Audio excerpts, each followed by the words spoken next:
என்னது, உங்க மொபைல இது மாதிரி ஆன் ஆகலையா? என்ன பண்றதுன்னு தெரியலையா?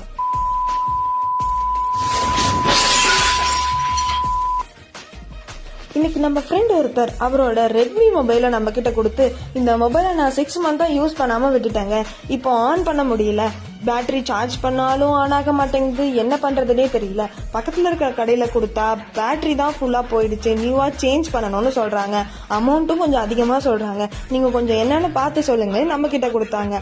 நாம வாங்கி ஓபன் பண்ணி பார்த்ததுல என்ன தெரிஞ்சதுன்னா, பேட்டரி எல்லாம் நல்லா தாங்க இருக்கு, அதுல வோல்டேஜ் மட்டும் தான் கம்மியா இருக்கு. ஸோ அவர்கிட்ட இன்ஃபார்ம் பண்ணிட்டோம், பேட்டரி எல்லாம் சேஞ்ச் பண்ண தேவையில்லைங்க, வோல்டேஜ் தான் கம்மியா இருக்கு, நாங்க அதை பூஸ்ட் பண்ணி கொடுத்துறோம் அப்படின்னு சொல்லிட்டு அதை வித்தின் 2 ஹவர்ஸ்ல அவருக்கு பூஸ்ட் பண்ணி அகைன் ஃபிட் பண்ணி அவர்கிட்ட அஃபோர்டபுளான காசுல ரெடி பண்ணி கொடுத்துட்டோம்.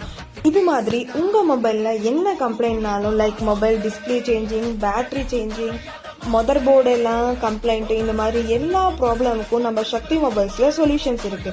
ஸோ உடனே ஸ்க்ரீன்ல தெரியுற நம்பருக்கு வாட்ஸ்அப் அல்லது கால் பண்ணி உங்க மொபைலை ரெடி பண்ணிக்கோங்க. அண்ட் நம்ம ஐடியா புதுசா பாக்குறீங்கன்னா ஃபாலோ பண்ணிக்கோங்க. தேங்க்யூ.